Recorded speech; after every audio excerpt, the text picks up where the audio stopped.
Eeshiyaa mallaqa gurguddaa karaa salphaan taa'anii manuma isaanii keessa osoo hin hifatiin, osoo hin xaarin, osoo hin qotin, osoo hin bocin mallaqa gurguddaa galchaa jiranii jechuudha.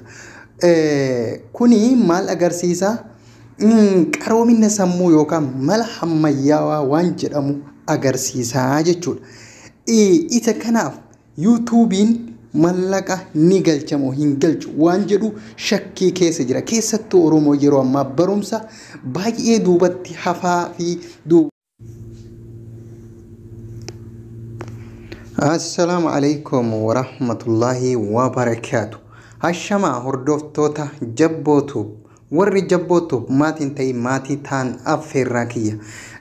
Egaa guyyaa guyyaan barnoota babbareedaa isinii dabarsuun keenya ni yaadatama. Har'allee barnoonni keessan maali jechuun keessan hin oolu. Barnoonni keenya barnoota ajaa'ibaati. Barnoota aappiiwwan mallaqaa yookaan mallaqa namaa kafalanii fi mallaqa namaaf hin kafallee jechuudha. Irra caalaan namaa hanga ammaatti amanuu hin dandeenye. YouTube'n mallaqa namaa kafalamoo namaa hin kafalu waan jedhu irratti akkasuma TikTokiin mallaqa namaa kafalamoo namaan kafalu waan jedhu irratti deebii ajaa'ibaa qabadhee dhufee jira. Namni keenya yeroo ammaa keessattuu Oromoon yeroo ammaa kana irra caalaan namaa akkasuma wal tuffii fi aappii kutannoo hin qaban. Maaliif amma fakkeenyaaf Amaaraa yoo fudhanne yookaan biyya Eeshiyaa yoo fudhanne mallaqa gurguddaa karaa salphaan taa'anii manuma isaanii keessa osoo hin hifatiin, osoo hin xaarin, osoo hin qotin, osoo hin bocin mallaqa gurguddaa galchaa jiranii jechuudha. Kuni maal agarsiisa? Qaroomina sammuu yookaan mala ammayyaawaa waan jedhamu agarsiisaa jechuudha.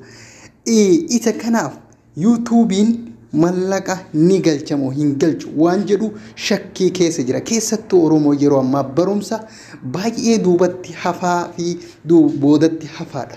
Kanaafuu YouTube'n mallaqa babbareedaa, mallaqa gaarii akka namaaf galchu dhibbaan dhibbatti akka itti amantan kabajaaf jaalalaan isin gaafannaa jechuudha. Akkasuma TikTokiin hoo mallaqa qabaa waan jedhu irratti deebii gara fuulduratti nu hordofa. Maaliif yoo jettan namni keenya kan amma hanga ammaatti harka xiqqishuu harka baay'ee xiqqoodha warri karaalee aappiitiin mallaqa galchaa jiranii jechuudha.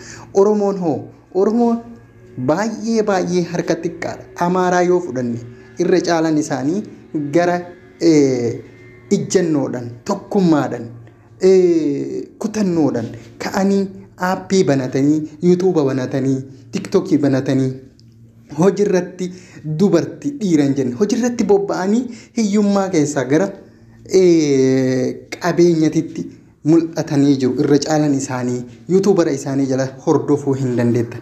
Akkasuma nuti hoo maali sababbiin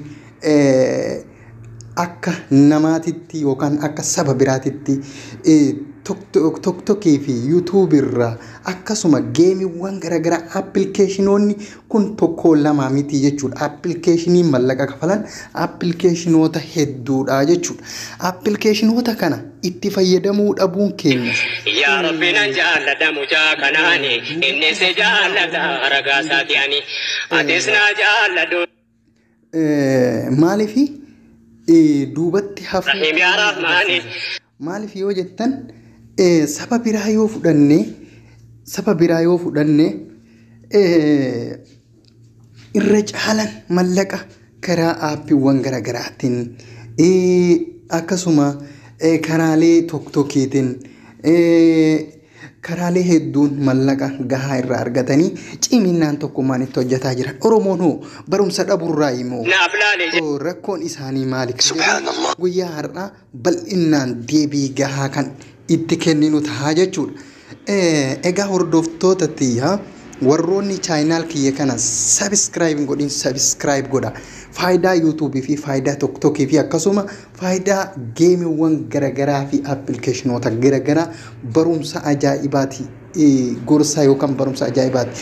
Namni Oromoodhaan wal tuffata. Aappiin kun maal na fayyada? Yuutuubii kana yoo banadhe ganaa amata tokko taa'ee yookaan ji'a 6 ji'a 7 taa'ee sabiskiraayibii 1000 guutee sa'aatii maal godhee jedhee of ifata. Amma fakkeenyaaf saba biraa yoo ilaalle osoo of hin ifatiin ciminaan tokkummaan argitee halkanii guyyaa hirribatti dhabee osoo jedhu YouTube irraa mallaqa bareedaa argataa jiranii jechuudha. Kanaaf guddatanii naannoo gurguddaa isaan qofatu qabatee jira jechuudha. Maaliif kuni kan ta'e sababa waan tokko tuffachuu yookaan wal tuffachuu nuti Oromoo tuffachuu kuni xiqqaadha jennee wal bira taruu sababa kanarraa kan ka'e baay'ee boodatti hafaa ta'ee jira jechuudha. Amantii keessan eeggataa. Appilikeeshinii keessan buufattanii halkanii guyyaa hirribatti hojii keessan fakkeenya yoo fudhanne hojii keessan kamana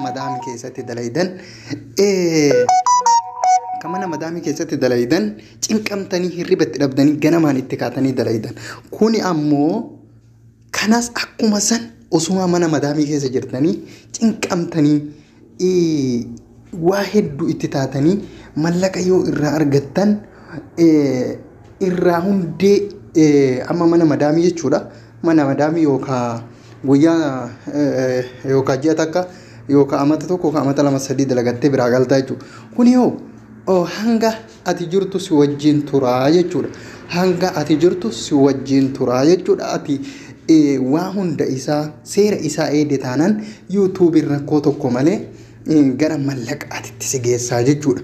Kanaafuu Oromoon osoo wal tuffachuu hin taane YouTube fi TikTok illeen akkasuma aappiiwwan geemii garagaraa jiranii fi websaayitii akkasuma appilikeeshinoota waa'ee mallaqaa kana jala deemtanii hordoftanii akka guddatan kuni dhaamsa kiyyaa jechuu barbaade. Maali beeytanii sababni mee gorsa tokko walirraa haa bulannu. Sababni Oromoon hin guddanneef sababni Oromoon mala ammayyaawaatiin hin guddanneef numa xaartaa halkanii guyyaa amma fakkeenyaaf YouTubein yoo ati hojjatte yeroo xiqqoo keessatti mallaqa gahaa mallaqa waan arkitee mana madaamii keessatti argattu ol daran argattee waan maatii kee hunda horachuu danda'u irraa argattaa jechuudha. Kanaaf barumsi YouTubeidha. Baay'ee tokko bareeda. Ofillee akkasuma waan nu as jalatti barsiifnu akka isin fayyadu beekuu qabdan. Maaliif yoo jettan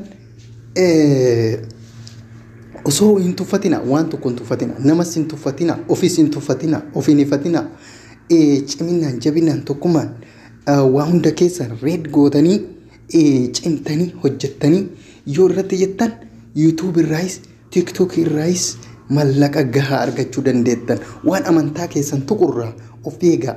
Ortodoksis ta'ee amantaa peentes ta'ee muslimas ta'ee waaqeffatas ta'ee homa kamiyyuu ta'ee jechuudha. Amantaa keessan eeggattanii ciminaan hojii keessa yoo itti fuftan mallaqa gahaa irraa argattanii jechuudha. Maaliif yoo jettan kuni waan yeroo ammaa saba biraatti fayyadama. Sabni biraa maaliif sabni biraa qofti fayyadama? Nuti hoo maaliif wal tuffannaa? Rakkoon keenya Oromoo wal tuffatuudha. Beekumsa dhabuudha. Osoo beekumsa qabaatee wal deeggara ciminaan waan tokko hojjetaa jechuudha. Garuu saba Amaaraa yoo saba yookaan akkasuma sabootan hedduu yookaan biyya Arabdootaa yoo laalle salphamatti gurfaa ofii keessa yookaan kifilii ofii keessa ta'anii mallaqa ciccimaa yookaan mallaqa jajjabaa YouTuberii TikTokii fi geemiiwwan garagaraa fi biigoofaa akkasuma aappiiwwan garagaraa aappiiwwan hedduutu jira jechuudha.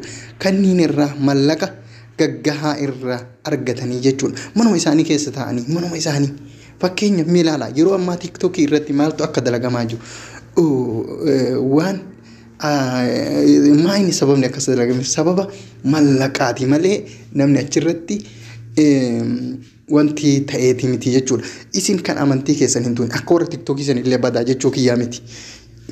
Amantii keessan eeggattanii yeroo haasotan haasaa keessan eeggattanii haala sanii yoo itti fayyadamtan baay'ee bareedaadha jechuudha. Barnoonni keenya kan guyyaa har'aa gorsi kana isiniin jedha. Galatoomaa hanga walitti dachaanutti barnoota ajaa'ibaa isinii fidee dhufa. YouTube kiyya kana subscribe, like, share gochuun nu faana dhaabbadhaa isiniin jenna.